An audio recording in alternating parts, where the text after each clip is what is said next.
दोस्तों, भारत के दौरा और बांग्लादेश के ऊपर फाइनली एक्शन लिया जा रहा है, शुरू हो गया है। और सिर्फ सोशल मीडिया पर नहीं बल्कि बांग्लादेश के खिलाफ प्रोटेस्ट जमीनी दौर पर भी शुरू हो चुका है। बांग्लादेश के चिटगांव में भारत का वीजा सेंटर को बंद कर दिया गया है। इसके अलावा एयर रूट से जाने वाली सामान को भी भारत सरकार ने रोक दिया है। बल्कि इसके अलावा कुछ दिनों से नॉर्थ ईस्ट के कई इलाकों में माहौल बदला हुआ लग रहा है और असम, त्रिपुरा, पश्चिम बंगाल के सीमावर्ती हिस्सों में लोग सड़कों पर उतरकर बांग्लादेश के खिलाफ विरोध जुटा रहे हैं।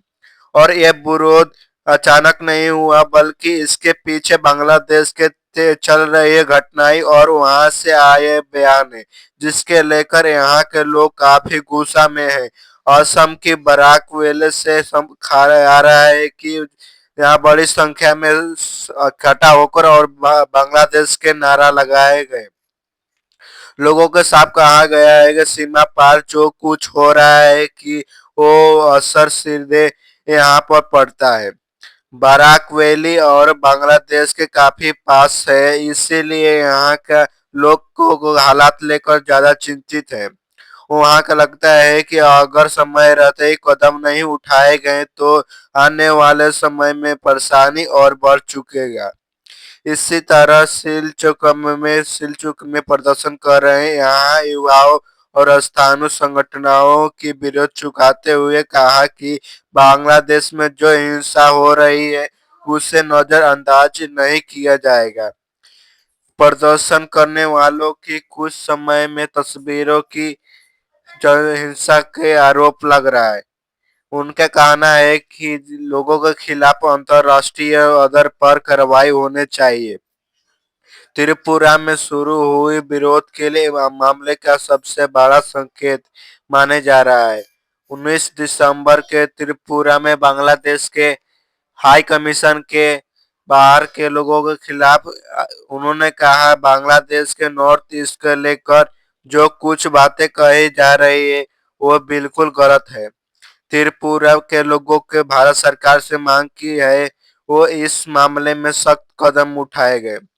त्रिपुरा में प्रदर्शन की एक बड़े नौ मांग सामने आए। लोगों ने कहा भारत और बांग्लादेश के जो लंबी सीमाएं हैं वो अभी तक पूरी तरह फेंसिंग नहीं हुई है।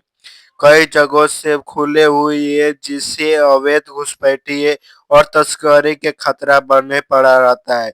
लोगों का कहना है कि जब तक पूरी सीमा सुरक्षित नहीं होगी वो तब तक नॉर्थ ईस्ट में डर बना रहेगा।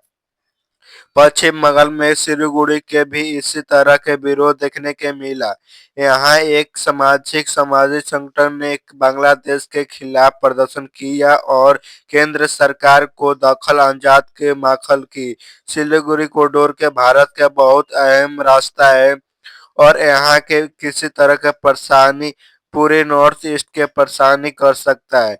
इसी वजह से यहाँ लोग मुद्दे को लेकर काफी गंभीर है। और यह विरोध सिर्फ नॉर्थ ईस्ट के सीमित नहीं रहा, दिल्ली और बनारस जैसे शहरों में भी बांग्लादेश में खिलाफ के आवाज उठा रहे हैं। छात्र संगठन और आम लोगों की कह रहे हैं कि भारत सरकार को अब चुप नहीं रहना पड़ेगा।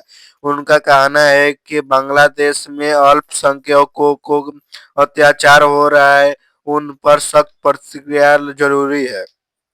सोशल मीडिया पर भी इस मुद्दे पर काफी चर्चा हो रहा है। इस लोग को अलग अलग तरह के नक्शे और पोस्ट के शेयर कर रहे हैं। कुछ लोग तो यहाँ तक कर रहे हैं कि भारत और अपने सीमाओं को और मजबूत करना चाहिए। हालांकि ये सिर्फ बातें सोशल मीडिया पर सीमित नहीं है बल्कि इससे गुस्सा अंदाजा जरूर लगाया जाएगा। वहीं सभी प्रदर्शनों को एक बार फिर साफ है कि कहीं पर हिंसा नहीं हुई है। लोग शांत तरीके से अपने बात रख रहे हैं। उनका कहना है कि देश की सुरक्षा से बड़ा कोई मुद्दा नहीं होता। अगर पड़ोसी से खतरा पैदा होता है तो उस पर बोला जरूरी होता है। अब सबके नजर भारत सरकार पर और सुरक्षा एजेंसियों पर टिकी हुई है। लोग जानते हैं कि अब क्या आगे कदम उठाए जाएंगे, क्या कूटनीति इस सरकार पर बांग्लादेश के संग्रह पर दिया जाएगा, सीमा सुरक्षित और मजबूत किया जाएगा। आने वाले दिनों में एक जवाब ऐसा मिल सकता है। फिलहाल इतना ही तय है कि नॉर्थ ईस्ट में ये उठी आवाज अब पूरी देश में पूरी सुनाई दे रही है। यही कारण है कि अब व्यापार और वीजा सेंटर को भी फिलहाल भारत ने बंद कर दिया है। इसके अलावा भारत से सैनिकों ने डायरेक्ट संपर्क और बांग्लादेश के साथ स्थापित किए गए हैं। साथ ही किसी भी तरह के घुसपैठियों हो, इसके लिए बॉर्डर एरिया को नाकाबंदी कर दिया गया है। साथ ही पूरे बॉर्डर को क्रॉस कर दिया गया है और अंतरिक्ष सैन्य बल भी सीमा पर तैनात कर दिया गया है। कई बॉर्डर इलाकों पर रात के समय कर्फ्यू भी घोषित किया गया है, क्योंकि सर्दी का मौसम में कोहरे के आड़ में कोई भी बांग्लादेशी घुसपैठियों की कोशिश कर सकते हैं। इसी कारण के कर्फ्यू लगाए गए हैं। कोई भी घुसपैठिया पाए गए उस पर सेना तुरंत एक्शन ले सकती है। ये भी अभी जारी कर दिया गया है। इस सब के अलावा भारत सरकार ने और बड़े कदम क्या उठा सकते हैं, भारत सरकार ने अब लेने चाहिए, इस पर अपने राय कमेंट में दिए। अब मेरा चैनल पे तो नए सब्सक्राइबर और जरूर कीजिए, यूट्यूब पर देख